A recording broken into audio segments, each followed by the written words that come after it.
तो भक्त और भगवान का जो संबंध होता है वो अभेद है, अभेद।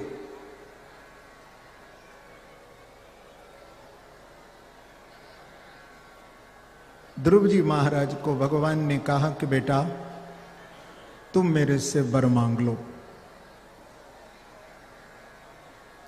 तो ध्रुव जी ने कहा कि भगवान कथामृत पानमत्ता, केवल मैं आपकी कथा में उन्मत्त होकर के पागलों की तरह झूमूं, आपकी कथा रस को मैं पान करूं। तो भगवान ने कहा कि 36,000 वर्ष तक तुम राज्य सुख भोगो। एक दिन तुम्हारे भाई उत्तम शिकार खेलने के लिए वन में जाएंगे, यक्ष उनका वध कर देंगे। पीछे से विमाता जब अपने पुत्र को देखने के लिए जाएगी तो वो वन की अग्नि में जलकर के नष्ट होगी। यक्षों से तुम्हारा युद्ध होगा और अंत में विजय ध्रुव तुम्हारी होगी। इतना कहकर के भगवान अंतर्धान हो गए। जैसा जैसा भगवान ने ध्रुव जी को कहा वैसा वैसा ध्रुव जी के जीवन में घटना हुई। जब ध्रुव जी लौट करके आए, पिता ने उनको राजगद्दी दी और 2 पत्नियां थीं, इला और ब्रह्मी। उत्कल वत्सर ध्रुव जी के पुत्र हुए। 36,000 वर्ष तक राज्य सुख को भोगते, अंत में मां के सहित मृत्यु के मस्तक पर अपना चरण रख कर के ध्रुव जी प्रभु के परम धाम को प्राप्त किए, ध्रुवलोक में विराजे। ध्रुव जी के बाद उनके वंश में एक राजा हुए जिनका नाम है अंग। अंग महाराज के पुत्र हुए वेन। मां का नाम है सुनीता। लेकिन वेन ने संतों का, ब्राह्मणों का अपमान किया, जिसके कारण संत ब्राह्मणों की हुंकार से इनका प्रणंत हो गया।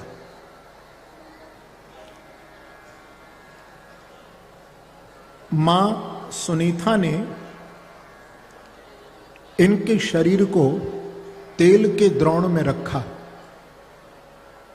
स्त्री शासन व्यवस्था ठीक प्रकार से जब नहीं चली तो संत ब्राह्मण मिलकर के सुनीता के पास आए और सुनीता ने अपने पुत्र वेन के शरीर को डाल दिया। इनके शरीर का मंथन हुआ तो मंथन करने से इनके शरीर से भगवान का अवतार हुआ। बोलो प्रथु भगवान की जय। और लक्ष्मी रूप से अर्ची प्रकट हुई। प्रथु भगवान ने पृथ्वी का दोहन किया और प्रजा को सुख प्रदान करके 99 यज्ञ किए। 99 यज्ञ करने से भगवान का दर्शन हुआ। सनत कुमार से सत्संग की महिमा को सुनकर के अस्तेव राजन भवतो मदिद्विषः पादारविंदस्य गुणानुवादने रतिर्दुरापा विदनोतु निष्ठकी कामम कषायम मलमंतरात्मनः। सत्संग की महिमा को सुना।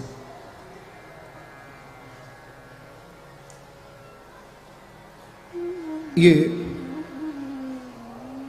वानप्रस्थ आश्रम में चले गए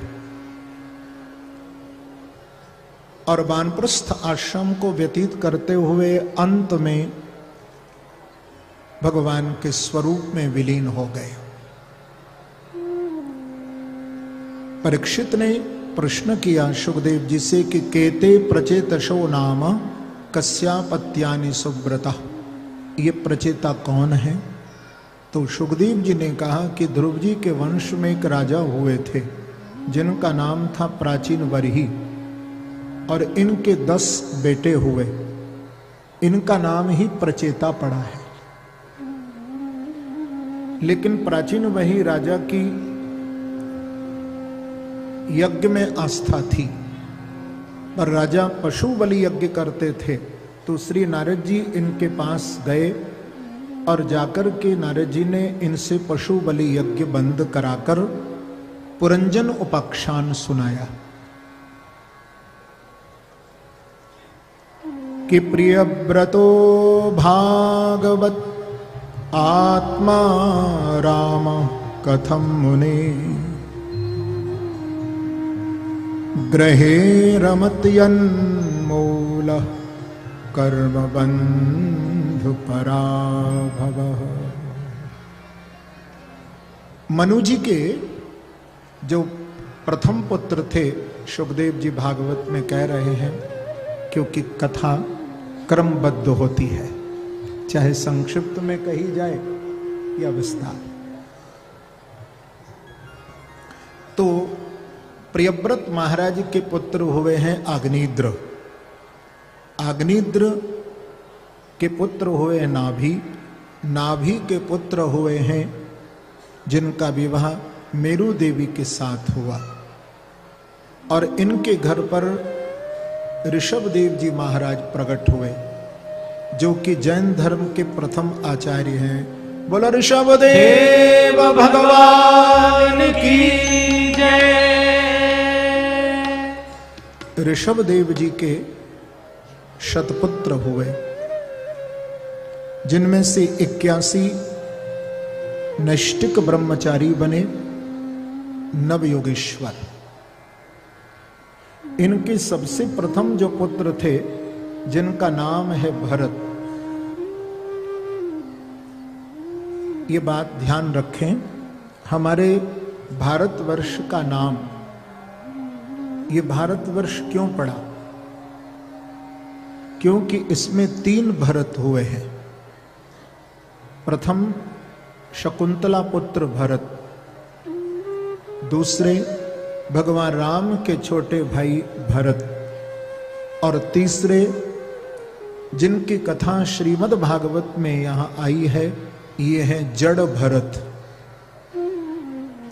तो 3 भरत हुए, इसलिए इस वर्ष का नाम पड़ा है भारतवर्ष। और भारतवर्ष में यदि कोई जन्म लेता है तो उसके लिए देवता भी गाते हैं कि अहो अमीशाम किमकार शोभनम प्रसन्न येषाम सुदित स्वयं हरि। कि भारतवर्ष में जन्म लेने वाले प्राणी ने ऐसा कौन सा तप किया, जप किया, साधना की, जो कि इसका जन्म इस भारतवर्ष की भूमि में हुआ है। देवता कहते हैं कि जो सुख हमें स्वर्ग में प्राप्त नहीं होता, वो सुख इस भारतवर्ष में जन्म लेने वाले प्राणी को प्राप्त हो रहा है। बोले वो सुख क्या है? बोले घर घर यहाँ भगवान की उपासना होती है, भगवान की पूजा होती है।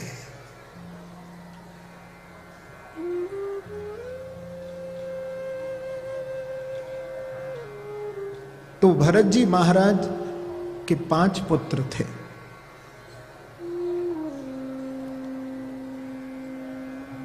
भरत जी को युवा अवस्था में वैराग्य हो गया।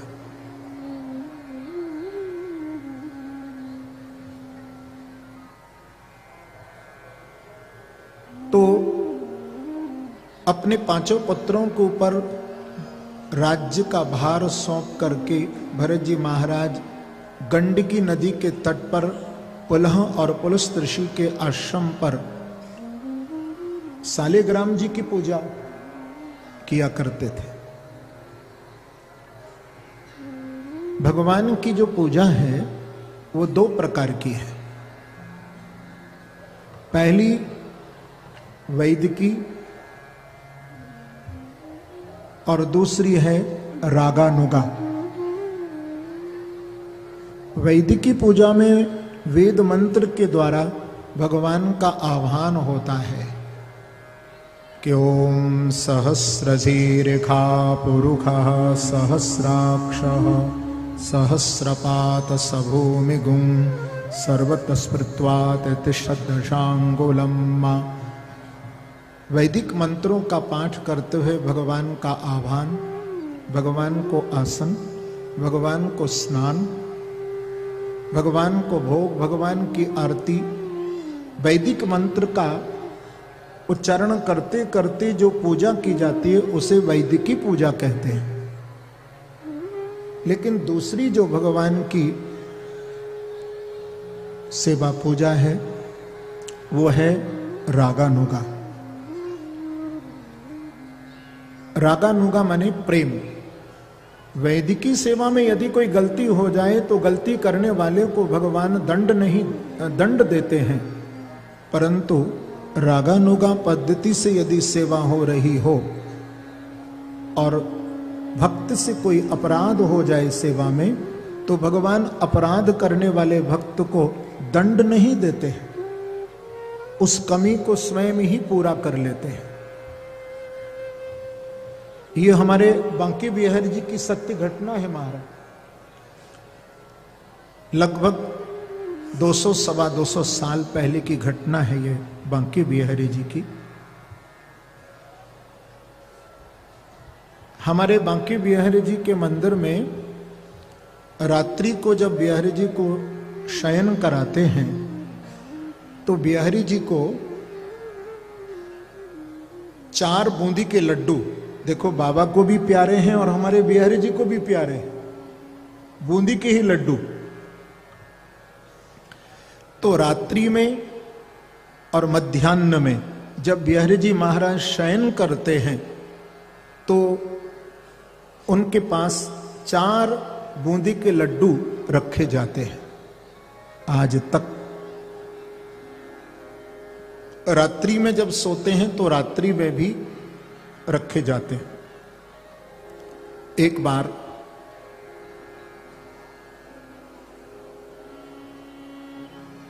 गोस्वामी जी बिहारी जी की सेवा में लड्डू रखना भूल गए।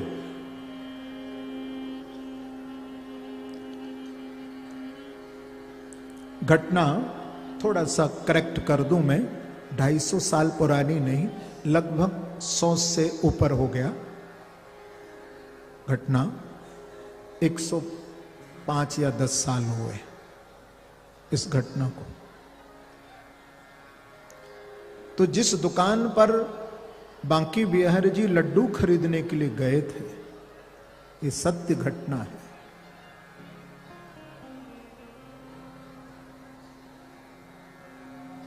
वो दुकानदार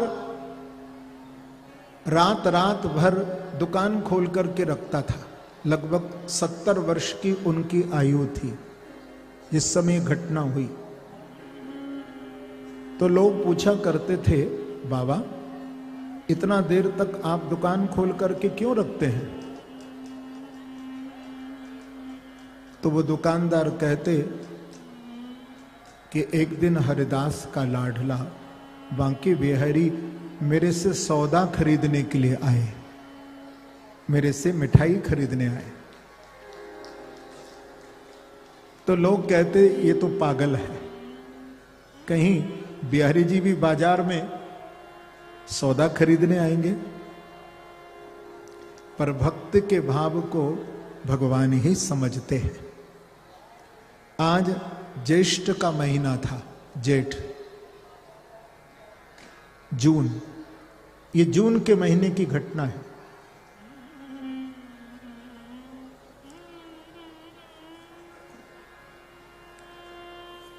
बिहारी जी की सेवा में गोस्वामी जी लड्डू रखना भूल गए। जब निधवन राज से बिहारी जी रासक क्रीड़ा करके जब अपने निज मंदिर में पधारे और डिब्बा खोला तो उसमें लड्डू नहीं है। उधर वो रात्रि के 2:30 बजे का समय है, वो दुकानदार अपनी दुकान पर बैठ कर के लड्डू बना रहे थे। आंखें बंद थी, लड्डू बना रहे थे। एक 8-10 साल का एक बच्चा उस दुकान पर गया और जाकर के उस बालक ने कहा, बाबा बाबा, तेरे पास 4 बूंदी के लड्डू हैं? तो उस दुकानदार ने उस बालक को देखा, नीचे से ऊपर तक बहुत सुंदर है,